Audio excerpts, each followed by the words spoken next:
Are you ready to have your mind blown? Follow me down this rabbit hole. Everyone in the world is familiar with white rice. What most people don't know is that rice actually looks like this. Around a grain of rice is something called bran. That's the fiber.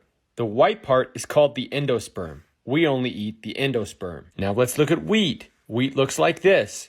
This is the wheat bran or fiber that we take off the wheat so that we can make products like this. Show me any carbohydrate in nature, and I will show you that God and Mother Nature intended that carbohydrate to be covered in fiber. What's this got to do with anything, right?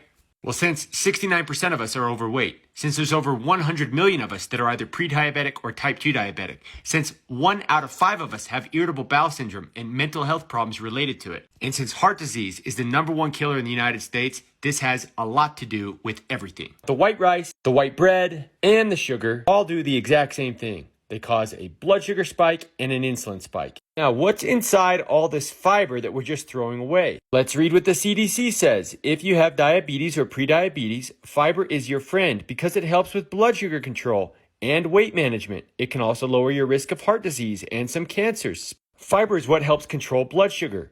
It also protects your heart. It lowers triglyceride and cholesterol levels, reducing risk of heart disease.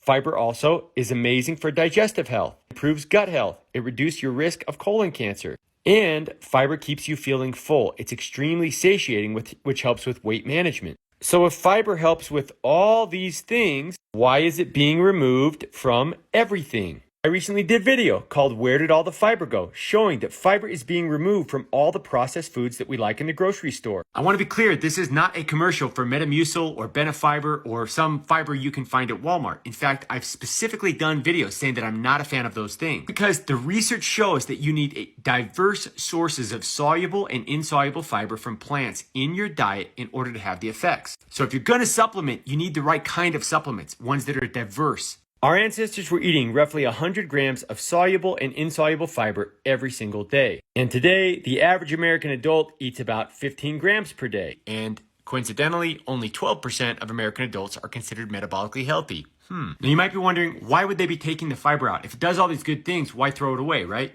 When you take fiber out of food, it makes it much, much harder to fill up. So you eat and eat and eat and never get full and buy more of the product. Removing the fiber also drastically increases the shelf life. The good news is by adding more fiber back into your diet, amazing things can happen. I've done videos on women and men with all kinds of health problems, and I've even documented my own journey.